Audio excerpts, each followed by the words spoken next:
started with the 2020 Goldenseal Summit. Robert, would you like to give a brief introduction of our event today? Surely. I felt at one point that Goldenseal was going to be in big trouble. I had heard from manufacturers that they couldn't get material. I was hearing from people who grew that there wasn't enough a price for them to dig it out of the ground.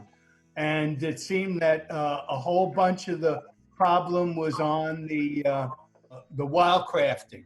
Now, in North Carolina, we're not dealing with that, and we don't have enough Goldenseal to even consider it, in my opinion.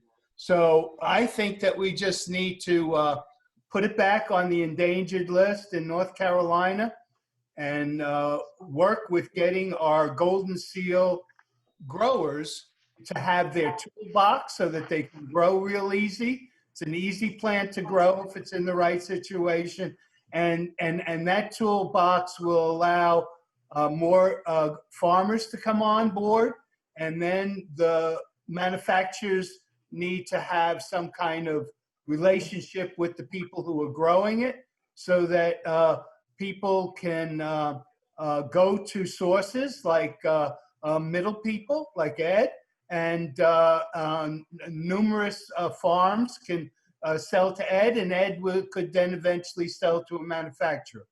That's the idea, to get a trail from the forest to the manufacturers so that the people still have Goldenseal to purchase in their stores. Excellent. Well, it's a great vision, and certainly one that is necessary in this time of Goldenseal needing our urgent help. So we have 5 tables today that will be addressing questions that have been proposed to them. Our panelists of experts responding to look at all the different aspects of implementing the vision Robert just elucidated. We have a table 1, government, legislation, and North Carolina Plant Conservation Board. That is what we'll be starting with here today.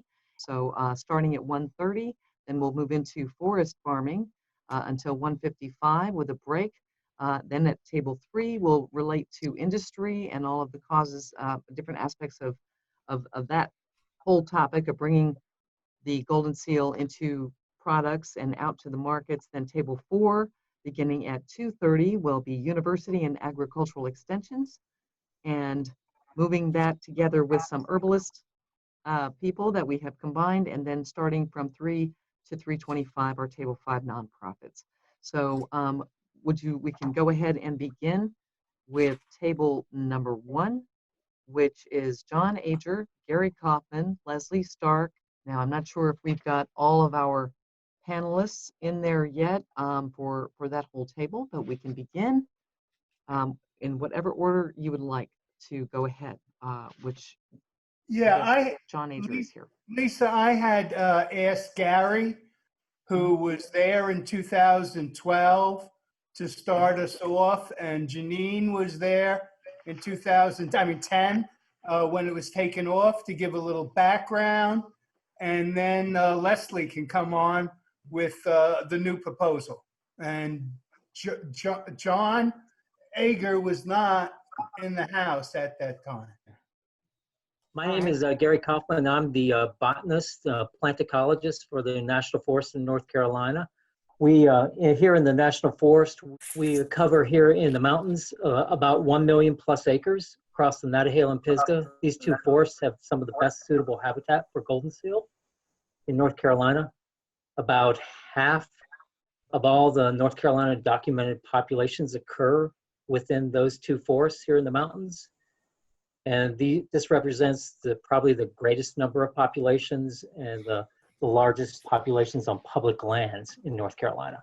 I was involved, I gave information back in 2010 when the Goldenseal was taken off the plant protection list for the state. And I primarily gave information on our populations based on some of our monitoring. We do not nor have we ever, as far as I know, allowed any collection of Goldenseal on the National Forest in North Carolina. We However, we have seen some poaching on some of our populations. And I provided some of that information back in 2010. So perhaps maybe we should turn it over to you, Lesley. So I'm Lesley Starke. I'm the program manager for the North Carolina Plant Conservation Program. We're in the State Department of Agriculture and Consumer Services. So to give a tiny bit more background than that, we're the state regulatory agency that can legally list plant species at the state level. Not every state can do that, and different states do it in different authorities, but for North Carolina, it's the Department of Agriculture that has that. We work under the North Carolina Plant Protection and Conservation Act, and that both established our board, who actually has the true regulatory authority to list and maintain a list of species, but also to set the rules and regulations that govern those plants.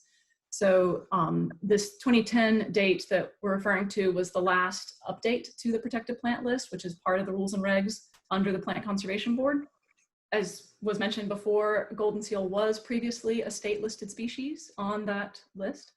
That would, by being on that list, any species would be designated as either endangered, threatened, or vulnerable.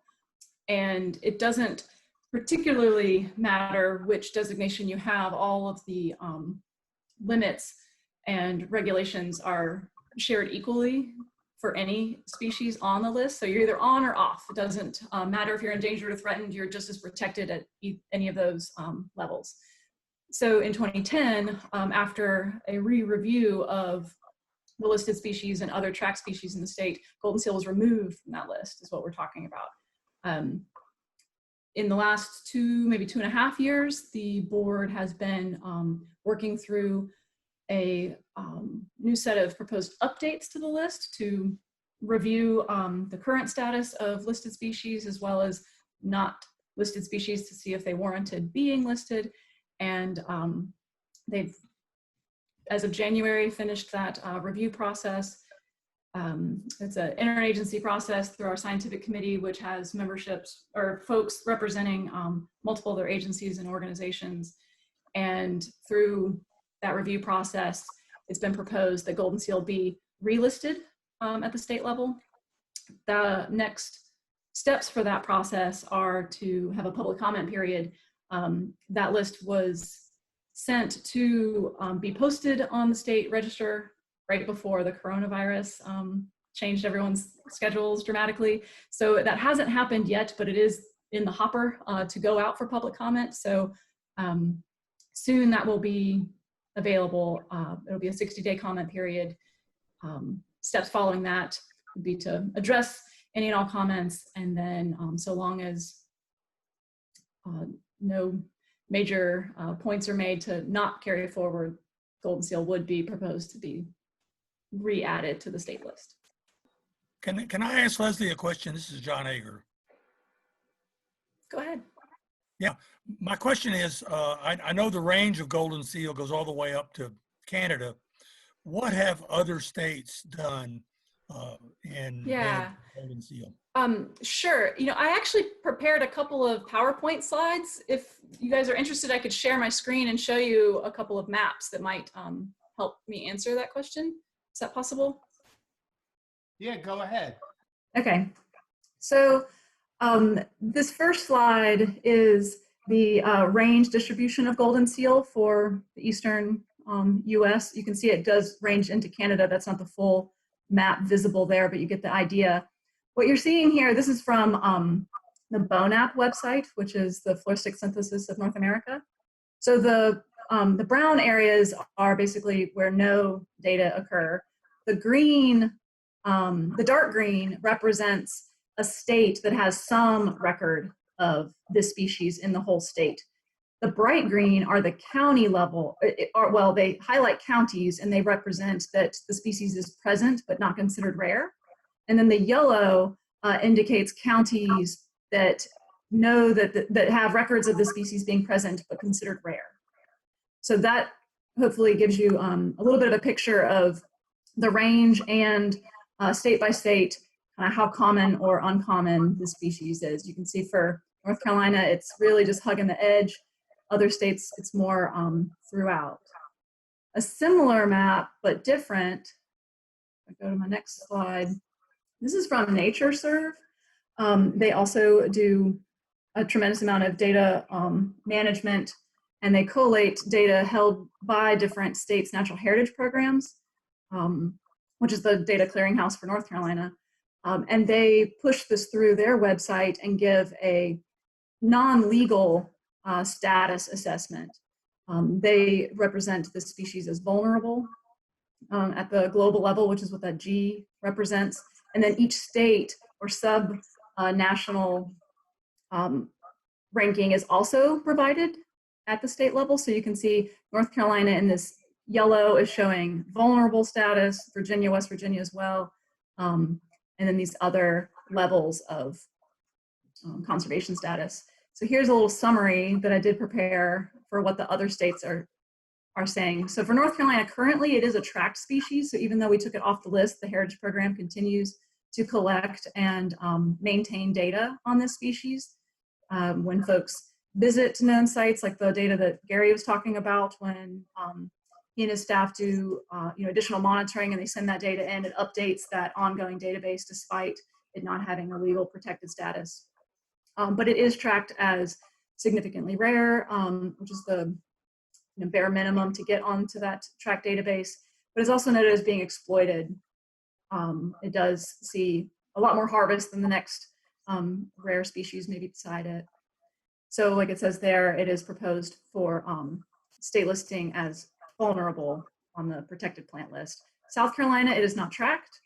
Georgia, it is listed as state endangered, and it is included in their wildlife action plan, which means they can receive funds to do conservation measures for that species at a federal level. Tennessee, it is recognized as commercially exploited, but is not tracked. So they may have an idea of where this species is through herbarium records and other types of record keeping. Maybe different land managers have notes of this, but it's not tracked in a systematic way. And in Virginia, again, it is not tracked, but it is on their watch list. Watch list, this tracked list, protected list, these terms I'm throwing around, I'm sorry, I probably don't have enough time to really define them well, but they're all terms put together by the state heritage program. And so they are comparable state by state. Watch list basically means we're keeping a file on it, but not going to the level of geo-referenced data sets. Thank you. Did that answer your question? What is that one state that shows Yeah. secure? I'm sorry, Lisa, could you speak The blue up? one that says secure, what state is that? Where are we seeing that? You got Pennsylvania, Ohio, Kentucky, I Tennessee. think you mean Missouri over here. Is that Missouri? Okay. Oh, yeah. okay. And so if I switch back over here, you can see they have a lot of county records where they're not finding that to be rare. Lesley, that's great. Thank you. Just one quick follow-up. Yes. If the goal is to declare it endangered in North Carolina, will these neighboring states be able to bring in enough Goldenseal to keep the commercially grown too cheap? I mean, I think that's part of the problem, if you get what I mean. Well, I think I understand you, but could you maybe rephrase your question and ask me again?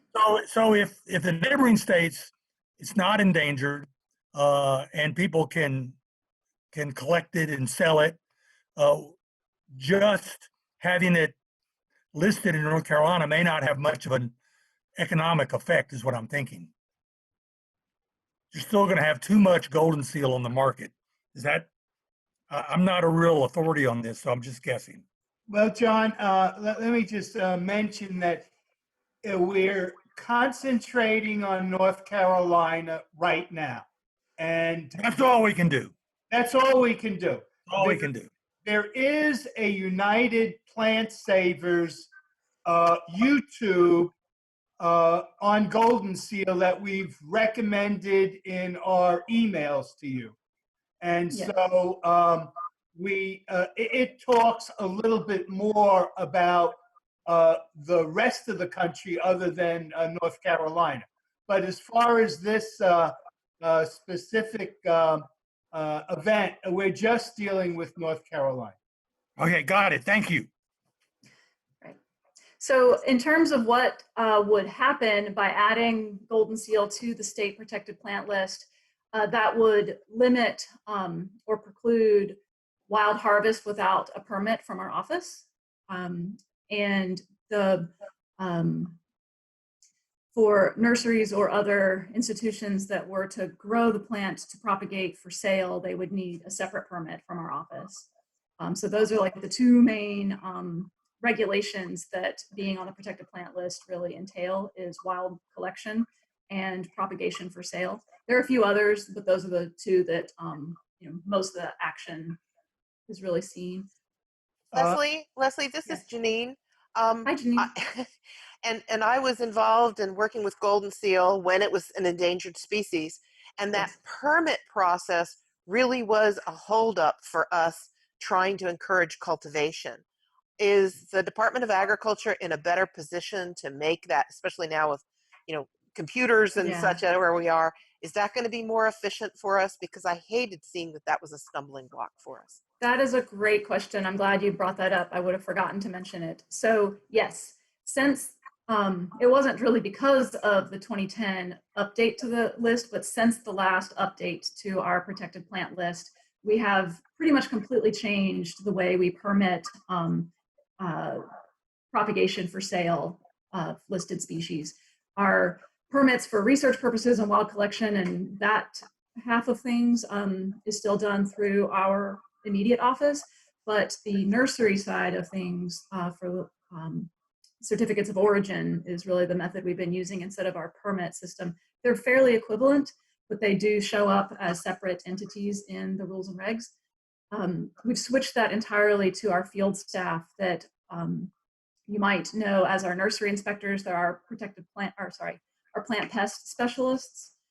They have a multi-county range, each of them, but we have, I guess, I should know this number, maybe it's 15 of these folks throughout the state. And so several of them would be within the Goldenseal range, and they can issue those certificates of origin much, much faster than we used to. So I do think that that'll be significantly improved from how it was before the species came off the list, yes. Great, Lesley, thanks. Robert Eidus, I've been thinking about this a lot, and I'm wondering if the county extension agents might be better to take the application and give the certificate and keep it local and then pass that information on to the state. Because before, the people would send in for their application, for their permit, and they wouldn't hear from anybody. At least this way, Yeah. the local people would be, and I do get inspected by the guy from Newland. I forgot his name right now, but Ryan? yeah, they're real hard to get in touch with, and the ag extension people are right there all the time. They pick up the phone, and I think in a more administrative way, it might be better to start with the grower coming to the ag extension, signing up, getting his permit, and then that information being sent on to Raleigh. Well, I can appreciate how that would probably allow for more folks to have an immediate interaction, because you do have to make an appointment with our inspectors. But this is a regulatory matter, and we have only so many people that work under that umbrella. I don't foresee us changing that component, but I will say we've had, like I mentioned a second ago, a huge improvement. This is no longer a ship it to Raleigh process. It'll be still involving folks on the ground that that have been, how should I say this? They've had a huge impact in speeding up this process for many of our other species too. It's not just Goldenseal, but this has been a process for anyone that's propagating a listed species has to go through this. And once we were able to transition to the field inspectors to do that process in their normal nursery inspection process, it greatly sped up the turnaround time. Okay, let's see how it works. Yeah. Okay, Lisa, I think that's what we wanted to get across. Okay. I don't know if there are any other questions from this group of people, but Did John Ager have anything else to add? He was on that table. Did he have any other thing to add there, Yeah, John? I'll just go ahead. That's fine. I'm the state rep. One of the problems when I bring the subject up of golden seal or ginseng, I guess it falls to the wildlife officers often to detect illegal poaching of ginseng. And curiously, I find that some of my Republican colleagues don't think that's a legitimate function of theirs. I had to beat that back once. And as many of you may know, I am a farmer. I'm out here at Hickory Nut Gap Farm. We have a whole mountainside here that I would love to put under cultivation in the ways that you all are promoting. So I'm very interested and it's been more of a challenge to get my mountain delegation interested in this subject than to me it should. But I'm happy to help out in any way, especially Lesley with your effort to get it put back on the list. Well, great. And I actually have a follow-up to what you were just mentioning there. Another change that has happened since Golden Seal was taken off the list. In fact, this is a change as of December of 2019. Until December of 2019, we had a little bit of a break in the circle for both the Plant Protection and Conservation Act and the rules and regulations therein. And then what do you do after that? Like, how do you actually enforce these? Our Department of Agriculture doesn't have, plant police. We don't have the law enforcement component built into the plant conservation program.